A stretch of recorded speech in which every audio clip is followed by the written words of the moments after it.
and welcome to the Do the Best Work of Your Life video series. I'm Carissa, editor of HR Magazine, and this series is brought to you in partnership with the Access Group, which offers technology to help people and businesses work smarter. Throughout this series, we're exploring how artificial intelligence, AI, as well as data, analytics, and technology more broadly, can help HR leaders focus on what matters the most. And of course, that's people. You're watching episode 9 of the Do the Best Work of Your Life video series, which is all about how technology can improve offboarding. But if you haven't already watched the other episodes in this series, do check out our dedicated hub page where you can access all the other videos and resources. Today's discussion is all about offboarding, and I'm joined by a trio of amazing experts to help delve into this topic. Fee is HR Director of Mind in Camden. Zoe is Director of the consultancy Rethink HR. And Ollie is our resident AI evangelist from the Access Group. So welcome, everybody. Thank you. And let's start with you then, Fee, if you don't mind. What actually is offboarding and what does good offboarding look like? So I think good offboarding looks like process and checklist and communication. I think those things are really important. I think also being transparent as well, so that the staff member knows what's going on all the time. I think those are really, really key. Because it can be a really difficult process. It's not always an easy thing, right? No, and it's, although you can have a checklist, sometimes not one size fits all. So sometimes more thought and understanding might need to go into that. Yeah, that makes total sense. And actually sort of using systems to guide that a little bit more. I think offboarding isn't given the attention that onboarding is, for example, but actually it can be really powerful and make sure you've got really good levers that could come back to you, could be your advocates, etc. But with systems, so we are saying kind of checklists and tasks and things, to automate some of that is really, really helpful rather than having kind of things that are disparate, but also looking at the reasons why people are leaving. So making sure that actually your systems know if somebody's leaving for a sensitive reason, that it's not going to say, sorry to hear you're leaving, So it's great to automate bits, but obviously you've got to think about your processes that you're building if you're using a system around kind of what are the exceptions, or what are the sensitivities, and what are the types of people, types of reasons that people are leaving, and tailoring that approach to it. So you, yeah. I'm going to say a shocker here. I think this is the one episode where, you know, I say AI is the answer to everything. I mean, this really is about EQ and the human touch, because it can be quite upsetting or depressing or stressing, and I think this really is the part where you want to save your time from the other parts we've talked about to really invest your time to make sure that this is as good a process as it can be for both sides. At the same time, you want your IT equipment returned, and you Yeah, also do have you do. kind of dry tasks that do happen on normal offboarding, which Save the time on the automation of that part so that you can really focus on that the best possible leaving process. But what does leaving processes look like? What does that involve? As you say, you've got the checklists, and you've got all of these things that you have to do, right? But you need a lot of empathy, I imagine, in the kinds of conversations that you're having with staff during their offboarding process. Yeah, absolutely. I think during a notice period as a HR professional, I'd always reach out to that member of staff, and regardless really of the situation, see if they wanted to access the employee assistance program. Appreciate not all companies may have one of those, but they are really handy to have, that the individual can just go and speak with somebody, whether it be in person or over the phone, and actually have those conversations surrounding their departure, because understandably we know that sometimes it can be involuntary, and even when it's not involuntary, it's someone's employment, it's their livelihood at the end of the day, and I think that's what needs to be remembered. Yeah, that makes total sense. And you want to make that, even though it might not always be a positive experience, you want to turn those people into advocates for the company if you do that process right? Yeah, absolutely. don't want them heading to Glassdoor to leave a negative review. Oh no. No, absolutely not. And it's great to be able to network and to, keep those contacts going after the person has departed. You never know when people are going to cross paths again. And it's always good to keep doors open. And people make good friendships at work as well, don't they? So just because one person's leaving, they can have a big impact on the team that is still going to be there as well. So yeah, don't underestimate the power of allowing someone to be offboarded well, and think of your company positively and the whole experience positively. Absolutely. And it goes back to that sort of word of mouth. And, you know, if people are speaking about the organisation that you work for, obviously you would hope that that is, you know, something positive that's, you know, being said. And, you know, hopefully that will generate, you know, whether it be in the next recruitment campaign, then more people want to apply, or, you know, if you're looking for funding or contracts, then those people potentially are going to be more open or more, you know, be thinking and feeling more positively about applying or engaging with those services, because there's been that good kind of feedback. So no, it's all There's it's a all good very expression. positive. Your brand is what people say about you when you're not in the room. Yes, absolutely, Something 100%. that was Yeah, I like it a lot. yeah. And I was just going to come to you, Ollie, about exactly this. Like, where can businesses or HR leaders begin to start with trying to create that positivity around someone leaving their business? Well, I think it goes back to what I've said all the way through this. If you're time poor, you have to prioritize things, and unfortunately, some of these things are longer, slower burn. These types of things are seen as nice to have, right? And I think where AI and some of the automation can come in is it can allow you to sort of be everywhere all at once, 24/7, collect that data, and actually do something with it. I think there's no point in doing exit interviews if you're just going to say, oh, well, thank you very much. It sits in a dusty, or the equivalent of a dusty digital file, and nobody ever reads it, right? I mean, that's the worst thing that you can do, because they've taken the time to give you that useful insight into your own company. You should be able to do it. But again, everyone's time poor. AI can step in and help by, as long as you know what you need to find out, it can make sure that it captures, collates, and then cross-references that, and make sure that you're aware, warts and all, what is good and what is bad about your organization, as from the mouths of people who've been through it and experienced it. So I think it's just a wasted opportunity in a lot of cases, I would say, that automation and AI power over it can really add a new new string to your bow. And how can we then ensure consistency then? Dialing back, I guess, a bit, before you even got that data, looking at existing processes of what people actually do in their organizations right now. Zoe, how are your clients doing their offboarding? Is it consistent? Are there ways of making it consistent? It is a real mix. Obviously, we do system implementation. So usually we're working with companies to design all of their processes or redesign them. And offboarding, we're seeing more and more specific modules within HR platforms for offboarding. Some of them are as simple as just the tasks and the tick list, but they're digital. But it will actually send out reminders and things, so it does still make it easier for people. But it is using it more strategically, as Ollie said.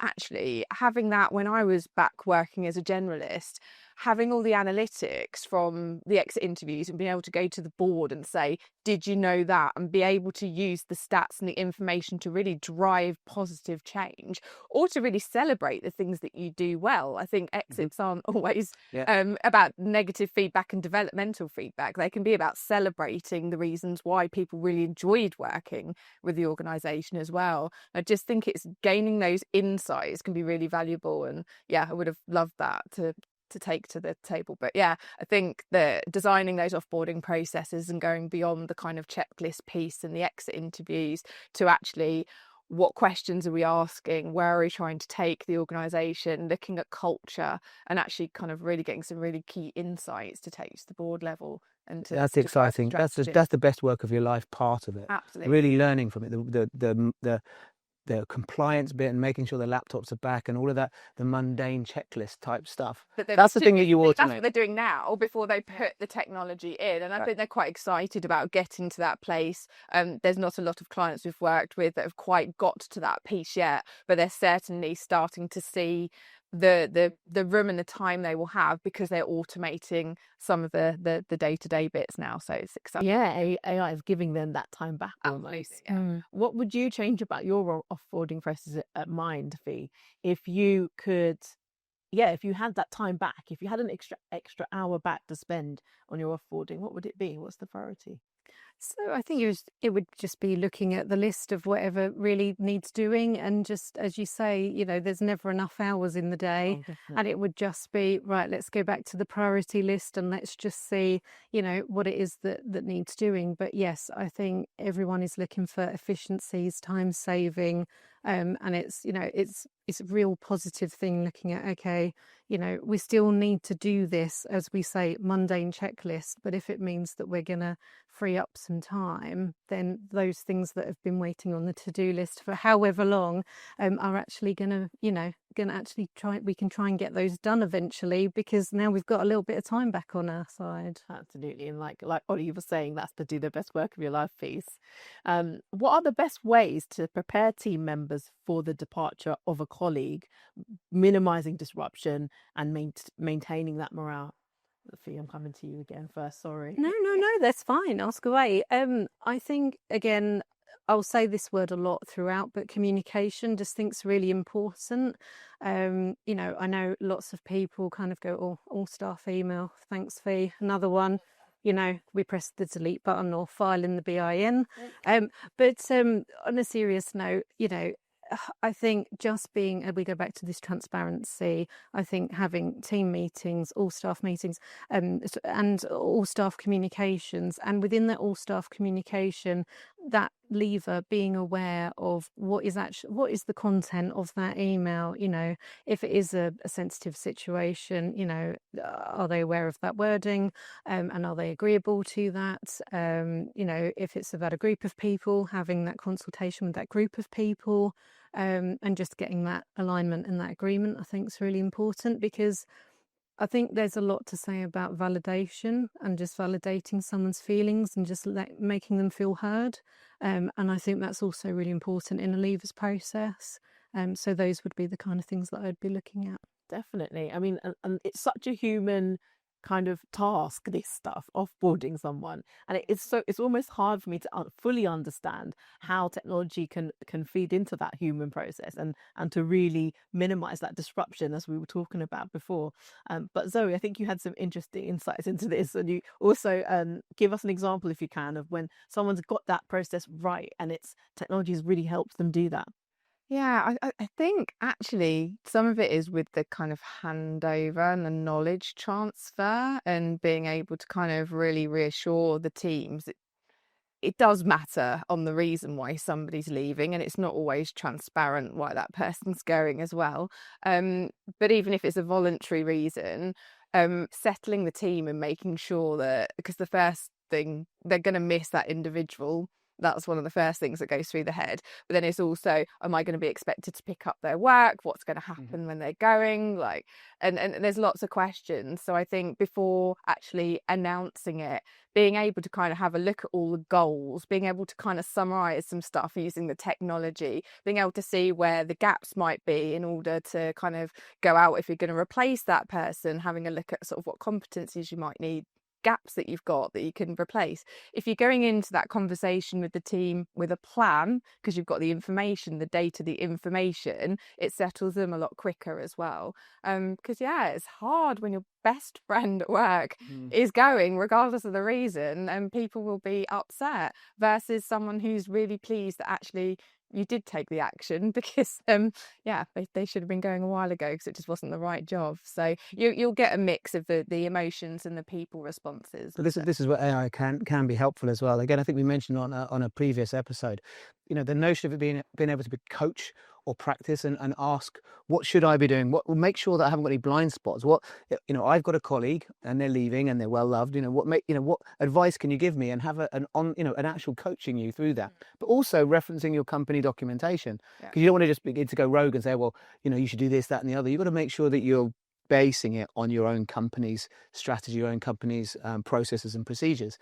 And by feeding that into by the way, has to be secure and role-based. Yeah, it has to be entirely, company secure and role-based access. But by putting that documentation that's available, you can help managers in the moment, because they're not going to read every manual and read every policy and procedure. They're going through quite an emotional process themselves. So they can just ask, what would you recommend as the next steps? This is the situation. How would you advise, based on our company policy and procedures, that I can couch this with this individual? and it's 24/7, Yeah. never gets grumpy, always there to help. Depersonalized. Depersonalize, take the emotion out of it. And sometimes, I know it's a very emotive process, but sometimes in preparing for it, you have to kind of strip out some of that emotion and make sure that you're communicating with clarity. You're clear, yeah. And it's clarity. And I think AI can help you prepare for that process. And certainly the more information you give it, the better it can give you a personalized recommendation for the situation at hand, but stay within your company boundaries. That makes total sense. And let's talk exit interviews then, because we've mentioned this phrase. We haven't fully defined it yet and worked out what it looks like. Zoe, what does best practice interviews look like when it's exit interview? Strangely, it's actually a bit more about choice now around how they're conducted, and technology has been really good at enabling people to fill things out online, or to do things slightly informally, not in just one hit, do it in slow kind of chunks, doing it via Teams, not dragging someone all the way in physically to have a conversation if it's not needed, or they're not someone that would feel comfortable with that. Also maybe putting some bits in writing rather than it being verbal, or choosing how you're kind of giving that feedback. I think it helps. Variety then. Yeah, it is the variety and the choice of kind of how you want to give feedback, how much, because I think even before all the technology came in to support this, it was always about saying to the individual, you could say as much or as little as you want. We're going to ask selfishly for a lot of questions and information that's going to help our business that you're leaving. You might not wish to do that at this stage. That's absolutely fine. Or if you've got something you want to share, you don't have to share it in this environment, but do tell me afterwards and we can get you to speak to somebody else. And I think that's the sort of thing where the human touch is really needed still, but I do think there's a lot in accessibility and just different ways that you can do the exit interviews that I think means you get better response rates, richer information, and also quicker to analyze it and to be able to kind of pick out the themes, anonymize it, and actually come up with some really good strategic recommendations. Does that chime with you, Fee? Yeah, absolutely. And just another point, just in regards to if someone does want to have it in person, it might be a good idea to explore or offer, is it going to be with the line manager, or has there been an issue with the line manager? Would it be more appropriate for HR or even an external, completely separate person, or AI, completely separate system, so go on, and then over to you, AI. But yeah, or a completely, separate system which has got no personal, person's anything, to do with it. It's just more completely impartial, isn't it? I mean, you can't get more impartial than an AI chatbot, right? And but I mean, it's really, or you can make it partial. You can inject all sorts of. You can make any kind of personality that you wanted. But the important thing here is this is gold dust. It's nuggets of gold for the organisation if you're actually wanting to improve your organisation. And I think people want to give exit interviews because they want you to be better. So if your commitment, I believe, if you're committing to the person who's leaving, we'll take this information and do something with it to make it better. And you trust, and they trust that you will, because again, you can, because you've automated a lot of this, so it's not going to be difficult for you to implement the lessons learned. I think there'll be there should be a golden age now of feedback from people leaving, because I think it's a I think we used to get asked when I did the generous consultancy, we would get asked specifically to work with clients just to do exit interviews with their teams because of that very reason. It was anonymous, we were completely impartial. But even then you would get some people saying, yeah, but you're being paid by the company, aren't you? So right. So I can see how the technology can really take away that. You'll still get the skeptics going, yeah, still going to feed back word for word what I'm saying, and is it really going to be anonymous? But the other thing it can is pick up on sentiment analysis. This is what they're saying. What do they mean? You can ask the AI and say, this was the responses we got. Are you spotting anything in there that is a potential thing that is being implied, but not said? Because I think, again, it's in your interest as an organisation to learn from the. But how do we know what the right questions are to ask, Ollie? Well, you can ask the AI, right? And look at your strategy. Yeah, I think the exit interviews should be reviewed in terms of the questions that you are asking. I love the whole, if you were MD of this company, what is it you would change? That always brings out some really good ones. But there's some really nice positive framed questions that can really add a lot of value, I think. Yeah, I think there's some staples I would always want to see in the next interview. You know, what have you enjoyed? What have you found challenging? Another particular question that I think is quite good is, you know, do you feel that you've been able to, you know, carry out your job in essence? You know, the tasks that you've undertaken, has that been aligned with, you know, what you've actually done here? And I think those kind of questions are really useful as well. So I know you've answered some of this already, Ollie, but how can organisations use the data that they get from their offboarding to identify systemic issues and to improve the employee experience overall? Well, I think it has to be committed upfront to actually making those changes. That's the first thing. Because I think that, I mean, let's all, you know, can't be in denial here, right? If you are, you have to be committed to making sure you're doing it. You have to standardize the way in which you're capturing it, right? You have to make sure that you are comparing oranges with oranges, with manager by manager, and not getting a warped view. But make sure once you collect all of that information, you can analyze it for sentiment and trend to see, you know, what are there things that you wouldn't see if you only looked at one interview? If you looked at all of them together, is there a macro trend here? That can then you then understand what you're looking for. Once you know what you're looking for, then you can start to drill deeper and go into, you can say, was it, you know, misalignment of expectation of the job role? You know, you can look at it, I don't know where, but you can get forensic as soon as you start to see the pattern. So you see the pattern, go forensic, and then once you go forensic, you'll get outcomes. Be committed to making sure that you make the change at the right point in the employee life cycle to address that challenge. That's how I do it. And again, AI is just a tool, but it's a tool that allows you to do this at scale. Yeah, and but drill down as well. Drill down. So you can spot where kind of there might be some really good practice happening within the organisation, but it might pick up certain departments, managers, Right. a new initiative's been put in that's really kind of rocked everything. I don't know, but it helps you try and identify. And you made a great point there. We always focus on the negative here, but like there's also the point where you can say, well, there's this manager or this team or this group, they've really nailed this part of the employee life. But yeah, now let's leverage that. I think again, everyone's too busy to do the macro trend, to drill down, to then get into the nub and then make the change. Well, with AI and automation, you're getting that time back to do that stuff, and a lot of it can be happening in the background for you, and you just have to interpret the outcomes. I think it's a golden age for actually doing the things that you would love to have done that you never got around to. Yeah, absolutely. Yeah. But how is that time in review in terms of what you normally see as the trends that come out of exit interviews? It can be really interesting because what you can think as a business, an organisation, is, you know, the theme of why people are leaving. You know, it can really, you know, show that people either are leaving for a number of reasons, and therefore there isn't necessarily a specific theme. You know, someone's decided to change complete different trade, you know. Move house. Yeah.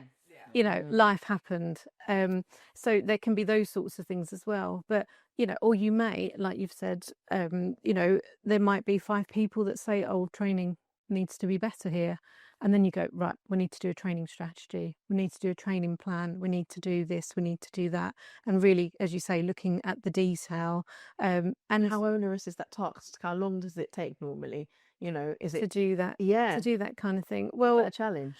I mean, it's difficult to put a time on it, really. You know, perhaps a couple of hours just looking at the data and just looking at everything.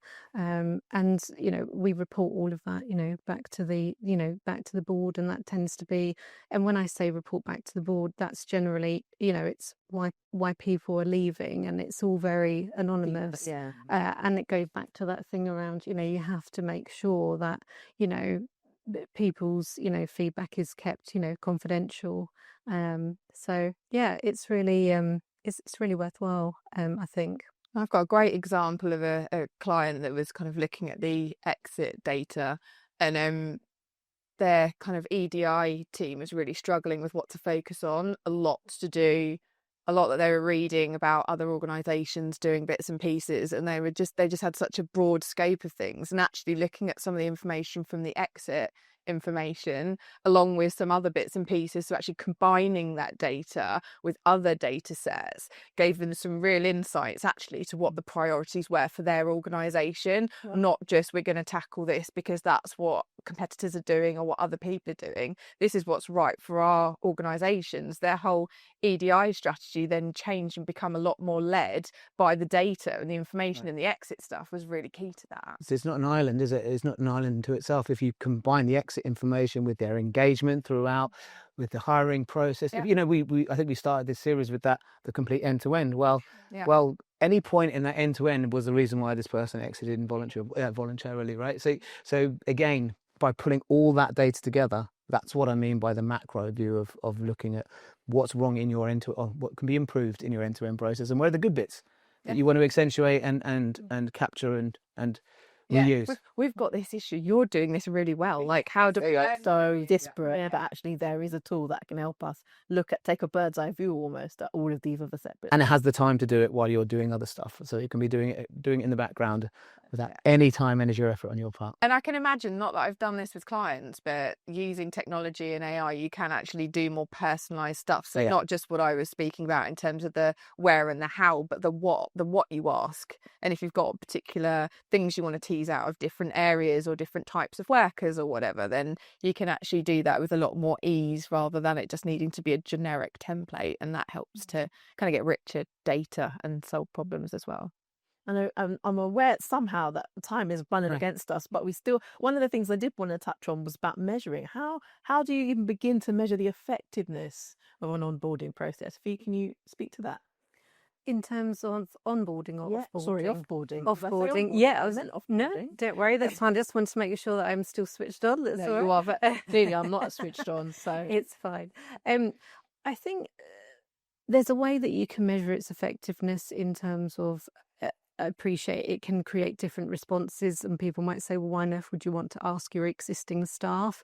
But again, it goes back to, I think sometimes things need to be quite person-led and person-informed. So as that person is in their journey, it might be quite, in their employment journey, it might be quite nice to reach out to the staff in general, do a quick survey and say, this is the current process. We're always trying to add value. We're always trying to improve, the employment journey. This is what we do at the moment. Is there anything extra you'd like to see? And have them guide and inform as to how we could potentially make better changes. But also, I think it ties in with what we spoke about earlier in terms of, those connections that continue after the employment has ended. If they've had a good offboarding experience, then they're going to want to then engage, keep in contact, good word of mouth, etc., etc. So I think it's a kind of two-way street. Two-part answer, really. I think it's both of those things. That makes sense. And sorry. As I say, I agree. I mean, I've personally had a really good offboarding experience. Some bits led by technology, but I think actually they had an alumni program. They actually had some strategic objectives around offboarding rather than just treating it as kind of a process. And actually, I can see how AI really could help with setting up something like that, keeping in touch with people. We had events and things. Like, I would go back even now, business owner of my own business for seven years. I'd still talk very positively about them. I would refer people to go and work for them. I'd happily go back there myself and do work, consultancy, go back there employed. I fondly think of them, and that's the impact and the buzz and the recognition. I can't speak, I'm so excited. That I have when I think about my old employer, and that's the sort of thing that you want to create. It's very powerful. I left there 10-11 years ago, so yeah, I think this is another one of those things that if you're not doing it today, AI is exactly going to be able to let you do this. Create an alumni program. It's going to give you the time back and actually help you automate and accelerate the creation of an alumni program. Because again, this is that do the best work of your life, right? And this is how do you create and foster that alumni program? Well, today you probably, I'm guessing, don't have time to do it. But if you save yourself the time from the other stuff we've talked about through automation, And then you can then also have the program itself have elements of AI augmentation into that to really start bringing people and knitting them together. Why not?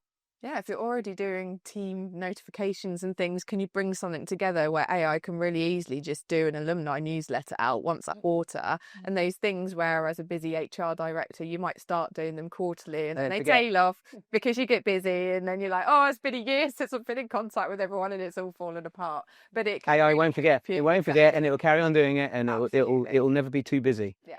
And I think it ties nicely in with that whole kind of communication theme on, AI freeing up the time. You can do the communication, the staff are happy, or even the people that you're sending it out externally to are kept informed as well. And it just, it just helps things, doesn't it, in terms of, as you say, freeing up time. Alumni program means you care. In a weird way, it's just even having the program means you care enough to do it, which I think in and of itself is a good thing. Absolutely. So key takeaways then, guys, before we finish off. Zoe, if there's one thing that you want our HR leaders to know about optimizing their offboarding process, what would it be? Oh, it is about the data and the analytics and using it with other data sets to really kind of hone in and get some really powerful information. So then you can go to, as I said, your board, or you can design your strategy around it, but you're basing it on data and you can really delve into it. But yeah, I'd be looking at your analytics and your data and your reporting around it. Yeah, that's it. B. I think I'm more along the lines of, as much as that is as equally important, kind of duty of care side of things, as we mentioned, employee assistance program, or even just creating some space. I think that there's a lot to be said for just keeping an open door of, I'm here if you want to have that chat. So from that angle, I think just making sure that, obviously always the physical health, but the mental health of your employees that are being offboarded are being considered at all times. Fantastic, thank you. I'd say think bigger, because now you've got time, you've got the ways to automate, you've got ways to analyze, and you've got ways to accelerate. All those things that you wanted to do that could be really valuable to you and to your people, do it now, because now's the right time to really think bigger than you were in the past, because you're going to get that time back as long as you're using AI-powered tools to help support you do it. Amazing. Well, thank you so much for all of your help, panelists. And yeah, that's it for the Do the Best Work of Your Life video series. Do go back, watch all the other episodes, and yeah, enjoy it.